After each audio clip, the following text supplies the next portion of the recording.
Hey everyone, thank you for watching Aim for Survival. Today we're going to be showing you how to make a bird cage for your trapping scenarios. Stay tuned.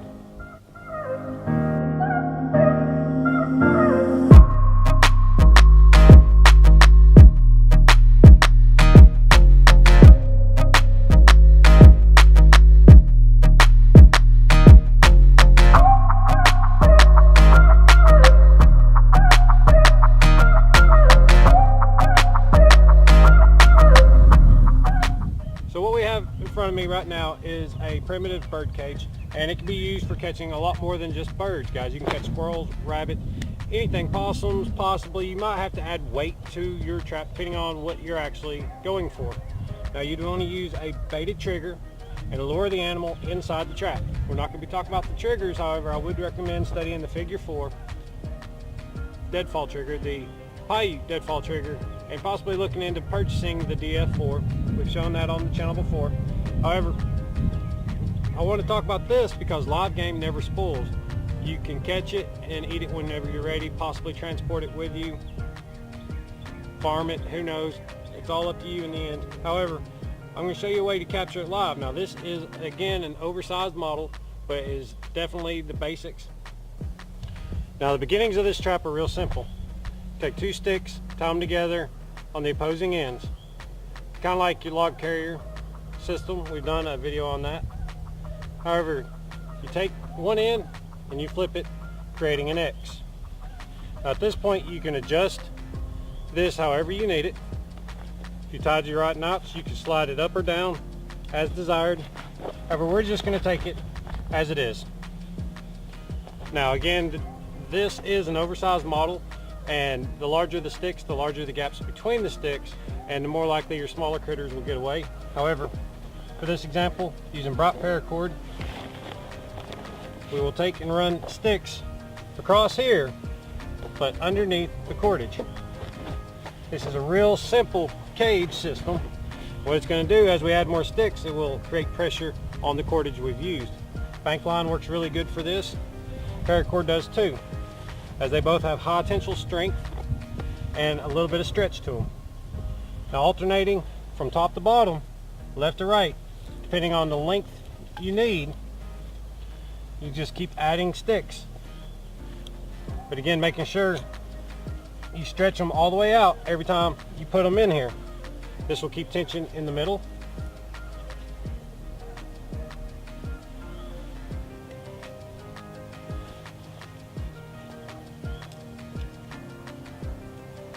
Now when I first make this, I always make them longer than necessary, and the reason I do that is because afterwards I can come back and trim them up, which is what I've done with these pieces.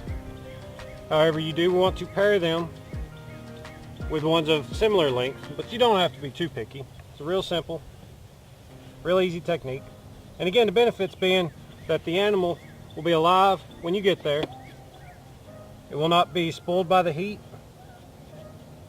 and it may be possibly protected from some scavengers, maybe not coyotes, which we have in this area. They're too smart for that, but from other birds of prey especially. Again, the neater you do this, the less work you have to do later on. Outstretching them all the way every time you adjust them. As you notice, it does get tighter and tighter, and that's what we're looking for.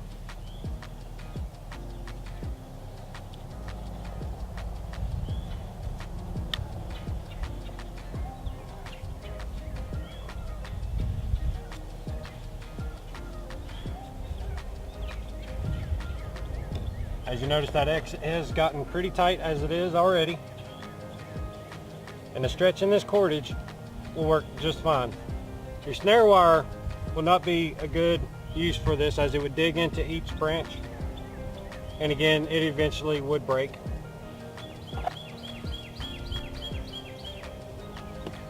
Now once you get to the top on a real birdcage trap, you would probably want to leave this open and make a smaller version. What this will allow you to do is open it up, get your hand inside, and get your prey without having to release the sides or lift it up, possibly allowing your game animal to escape.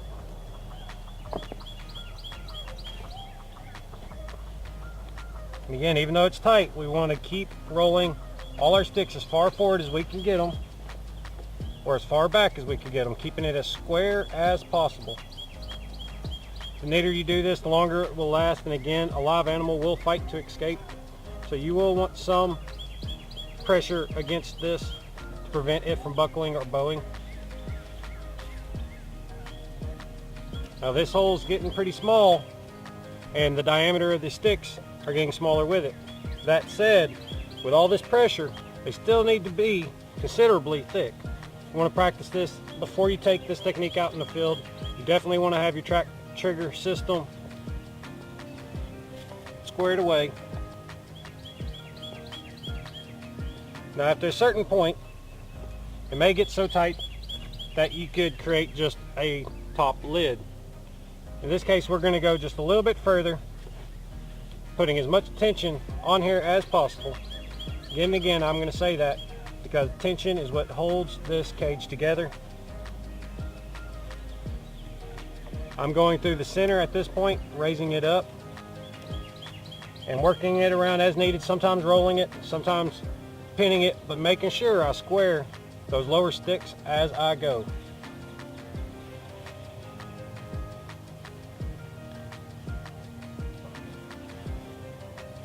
Now once you get to the top and you are satisfied, you can just put straight rails in here. They do need to be of similar diameter so that one is not too much larger than the others.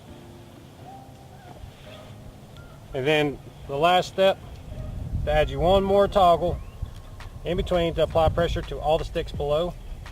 This will be the hardest stick if you've done this well.